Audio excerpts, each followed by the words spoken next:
Suggestions here as well, so please, if anyone wants to, I'll tell you in a bit. Let's look at these. Certainly one of my favorite antelopes, one of my favorite mammals. I just adore kudu. They most graceful, most beautiful antelope, and you see lots of them in Namibia, and just the way they move, the way they carry themselves, I could never tire of looking at kudu. And they also taste really good, which I know some of you at this moment are a bit shocked that I said that perhaps, but I do like eating venison. I think more people ate venison, there'd actually be a lot more wild animals living around. But that's not the topic of this afternoon's conversation. I like kudus a lot, the way they walk, the way they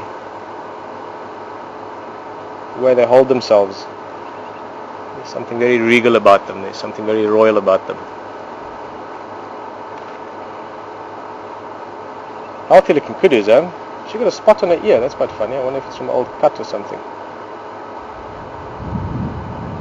Let's look at the detail markings. Now with most things you always see the obvious markings. In the case of kudu, the stripes on the body. In the case of waterbuck, the ring on the backside. In the case of elephant, I guess their ears and trunk. But just look at the markings, the colorations on the ears and in front of the eyes and around the lips, the mouth, on the side of the face. It's incredible the design that ultimately nature and evolution comes up with for all the different creatures. It's actually incredible to think how many things live just on our little planet, never mind to think a little bit wider out like the galaxy or the universe.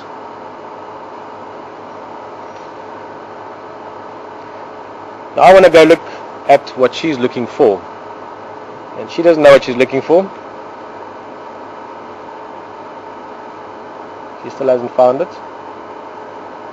But there's a squirrel making a big noise in that direction, enough so that these kudus are now paying attention. Two of them ears are pointed that way, they've got very good hearing, and I want to know what it might be. It might be something else, it might be a little squirrel or a snake or a bird of prey maybe, but it might also be something else altogether, like a leopard, which would be quite nice. So let's go look a little bit. Stay very alert. They're also looking, there's another kudu or two coming from there, that's also what they're looking at. But we're curious about that alarm call from the little squirrel.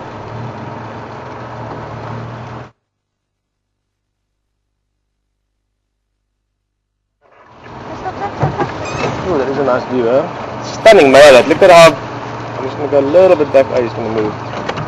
It's got particularly dark, sort of the parts in between the stripes. In other words, the skin color is nice and dark. Young male. Where is he running off to?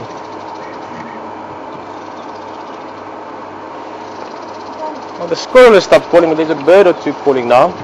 Thank you, Herman. Herman just sort of skipping, or not skipping through, but sort of touching on the main points there of emails coming in. Thank you very much again, as we've been saying the last many days. All the great messages. Tony, Patty, Deborah, and quite a few other males. Deborah saying that you've been coming on the drive since the early days, since we had only 80 seats in the Land Rover. Now we've had drives where we've had many, many thousands on drives.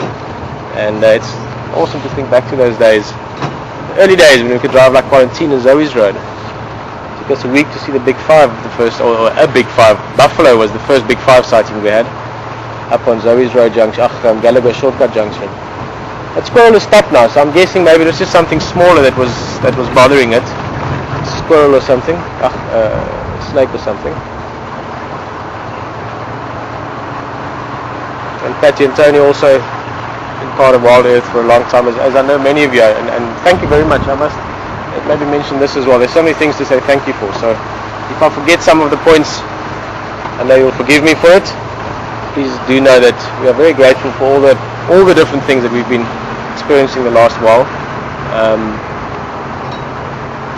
but I know that many of you made an effort, in some cases even special efforts, to be joining us this afternoon, so I want to thank you for that as well. No, there's warthog tracks here, and I've seen many things, including impala and squirrels, make alarm calls at warthogs because they just see the movement and the height of it in the grass, and they think maybe it's something else. So perhaps that's what bothered. There's no leopard tracks or anything, so maybe the warthog was what set the squirrel off. I was going to ask you, Lieschen and Herman, And anyone else that wants to send a message or two in, and if there's lots of them, unfortunately I won't be able to mention all of them, but we'll certainly mention a few of them. I've always said it would be great one day to have game drives and drive around, not wearing a Dolce & Gabbana shirt, although that's an added bonus, but driving around on a more serious note with music. And I know many people think it's a bad idea, but if you spend a lot of time in the bush, then I would happily one day, if my job could be to go on a game drive for 3 or 4 hours a day and have a look around, and I'd gladly do that. Well, I guess we've been doing that already, but even longer term. And it's a great way. I love doing this. Driving a 4-drive in the bush and looking for wildlife, even if you see nothing, it's just great. You've got beautiful trees and fresh air, and the very environment you're in is spectacular and positive as well. I think there's something really wholesome and healthy about being in a place like this. But having said that, I dearly love music. Lieschen as well. Lieschen is a big music fan. In fact, she understands and knows more about music than I do in all the different genres. But I really appreciate and love music, and I know many of you do as well. I know that many of you at the moment will agree with me on that point. And I spent a lot of time in the bush with music, doing research and other things when I wasn't guiding. I spent a lot of hours, sometimes by myself, sometimes with other people that I worked with, but a lot of it by myself, and just listening to some of my favorite music and driving around the bush. And obviously when you find something, you turn it down.